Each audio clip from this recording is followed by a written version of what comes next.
Hi everyone. This question is from a father talking about, he's concerned that there are a lot of fights between his wife and his mother, and it is generally abusive and it's very violent, aggressive, and that is impacting his children. And he wants to know what can be done and how much does it impact a child.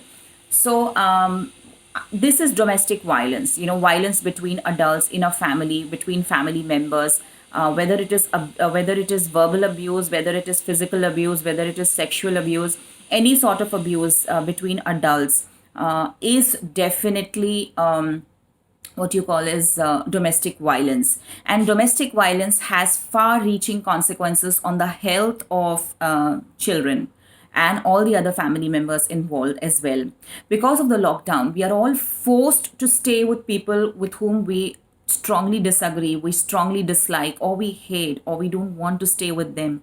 And it's like 24 by 7, you are locked with these people. And definitely the stress, the friction, the tensions are going to be much on the higher side.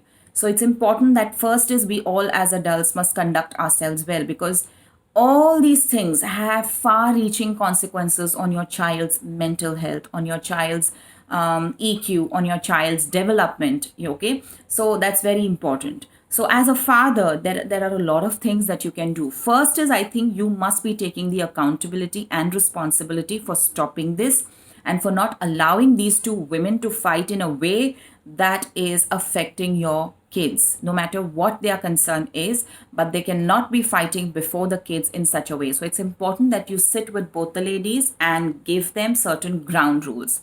Now let's also consider a scenario where a husband wife are disagreeing on many things and have regular fights. In fact, kids of parents who fight a lot amongst each other definitely have a lot of issues. They do go through depression, they do get anxiety attacks as adults later because of all these negative things happening. So it's important that you have a family policy or certain rules that are said that, okay, you will not abuse each other, you will speak respectfully, whatever point needs to be made can be made with normal words, you don't have to be using an abusive language for it. So these basic rules you will have to set. So you will have to set this for your mother and your wife as well. Second important thing is you will also have to tell them that how their fights are affecting the child's or your children's mental health and how it is causing them a lot of stress. So I think the mother and the grandmother will definitely understand.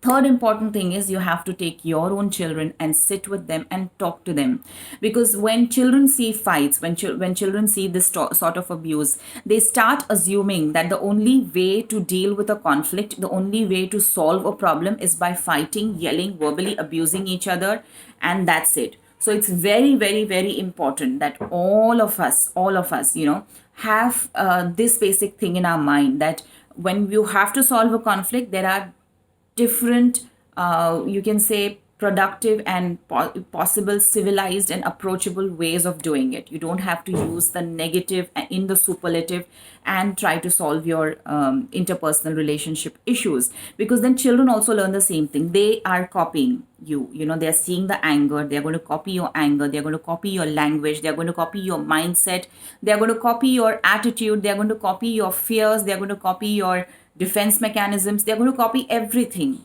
And we don't want our children to copy all these negative elements. We have to be making them understand. So it's better that you sit with your children and talk to your children, make them understand why they are fighting, and also make them realize that the way they are fighting is not right and is not the right way of solving a problem.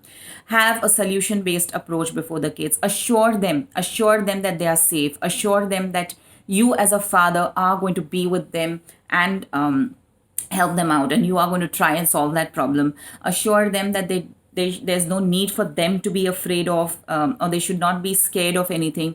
Assure them that they are loved enough in the family. And also you have to talk to your children and make them understand what are the issues that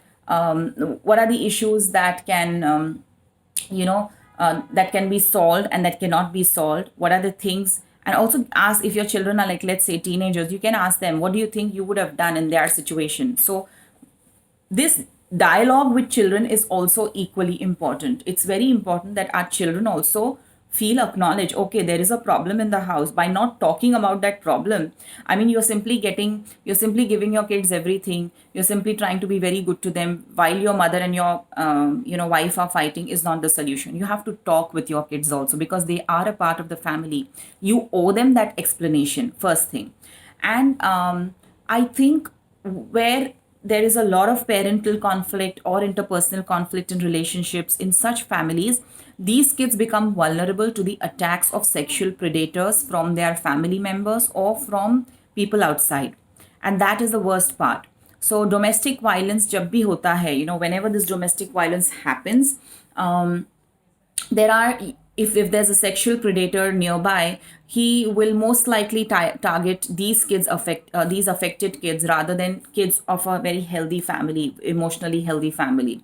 So don't allow this environment to continue in your house, don't allow this negativity to continue in your house, because all these things are going to have a long term consequence on your kids' mental health, and as well as their safety, from their safety perspective also.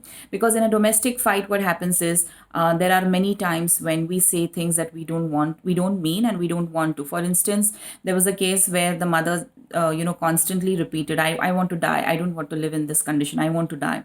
And then after 4 or 5 years, she got her daughter to me in the clinic, and then while we were talking, she said, no, my daughter just is hell-bent on committing suicide.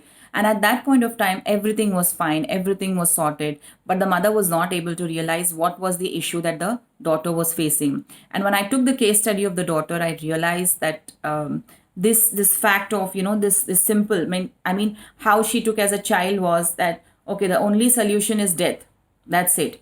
So you do not know how your words are going to be affecting your children, especially when you fight, especially when you disagree, especially when you are probably out of your temper and you have lost your temper, you do not know. So it's very important. Self control, patience, and a civilized way of handling things is extremely, extremely important for the mental health of the kids. I hope all of you realize, as couples, as you can say family members, and in whatever relationship you are, let kids be the priority in your family. Let the environment be healthy, let the environment be emotionally healthy, let the environment be full of interactions. There have to be disagreements, there can be disagreements, but there is a way of solving things, and our kids should learn this healthy way of solving things, not running away from emotions, or taking them head on in an aggressive way is also not the solution. So